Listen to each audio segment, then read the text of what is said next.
इनको ना ये अजीबोगरीब दौरा पड़ा है और एकदम से चिल्लाई और बेहोश हो गई हैं। ये चाचा जी हमारे साथ हैं। क्या हुआ चाचा जी इनको? भाई जान जो वापस ਹੁਣ ਆਏ ਨੇ हाँ जी। ਤੁਸੀਂ ਬੁਲਾਇਆ ਤਾਂ ਫਿਰ ਇਹਨੂੰ ਕੁਝ ਹਵਾ ਚੀਜ਼ਾਂ ਹੋ गई जी। अल्लाह अकबर। मेरा अब्बू ठीक है ना, मेरी अम्मी भी ठीक है जी। उठाते कच्ची नींद चो अंदरों जाके देख कौन आवाज़ा मार दे।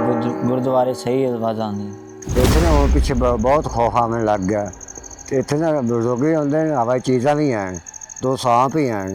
ਜੈਸੇ ਨਾ ਭਾਈ ਪਿੰਡ ਚਲੇ ਗਏ ਸੀ ਵਾਪਸ ਇਹ ਜਿਨਾਤ ਦੀ ਵਜ੍ਹਾ ਤੋਂ, ਲੇਕਿਨ ਅਸੀਂ ਵਾਪਸ ਆਏ ਹੈਗੇ। ਜਿਨਾਤ ਫਿਰ ਉਸ ਤਰ੍ਹਾਂ ਚੀਕਾ ਚੁੱਕਾ ਮਾਰਦੀ, ਅਸੀਂ ਬੱਚੇ ਆਪਣੇ ਛੋਟੇ ਛੋਟੇ ਲੈ ਕੇ ਅੰਦਰ ਚਲੇ ਜਾਈਦਾ, ਫਿਰ ਵੀ ਰੋਣ ਦੀ ਆਵਾਜ਼ ਆਉਂਦੀ। ਤੁਹਾਡੀ ਬੜੀ ਮਿਹਰਬਾਨੀ, ਕਿਸੇ ਨੂੰ ਭੇਜ ਕੇ ਇਹ ਗੁਰਦੁਆਰਾ ਕਲੀਅਰ ਕਰੋ। और जो मेरे अब्बू ने यार इतने बुजुर्ग एक देखा सी किथे वेख्या? ये वाली जगह थे।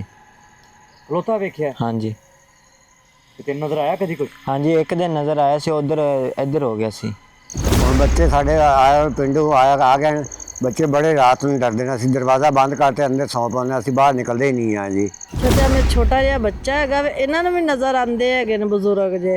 ਇਹ ਵੀ ਬੱਚਾ ਵੀ ਨਹੀਂ ਸੌਂਦਾ ਹੈਗਾ ਰਾਤ ਨੂੰ। ਮਗਰ ਉਹ ਤੋਂ ਪਿੱਛੇ ਅਸੀਂ ਬੱਚੇ ਬੁੱਚੇ ਲੈ ਕੇ ਅੰਦਰ ਚਲੇ ਜਾਈਦਾ ਹੈਗਾ ਵੇ। ਤੇ ਉਸ ਤੋਂ ਬਾਅਦ 12 ਵਜੇ 1 ਵਜੇ 2 ਵਜੇ ਇੱਟਾਂ ਵੀ ਵੱਜਦੀਆਂ ਹੈਗੀਆਂ ਨੇ। ਫਿਰ ਅਸੀਂ ਦੇਖੀਦਾ ਵੇ ਖਿੜਕੀ ਦੇ ਵਿੱਚੋਂ ਤੇ ਕੋਈ ਨਾ ਪਰਛਾਵੇਂ ਦੀ ਆਵਾਜ਼ ਆਉਂਦੀ ਹੈ ਵੀ ਕੋਈ ਆ ਜਾਂਦਾ, ਕੋਈ ਪਤਾ ਨਹੀਂ ਲੱਗਦਾ ਕੌਣ। ਬਜ਼ੁਰਗ ਵੀ ਹੈਗੇ ਨੇ, ਹਵਾਈ ਚੀਜ਼ਾਂ ਵੀ ਹੈਗੀਆਂ ਨੇ। आओ चाचू इनको लेके चलो।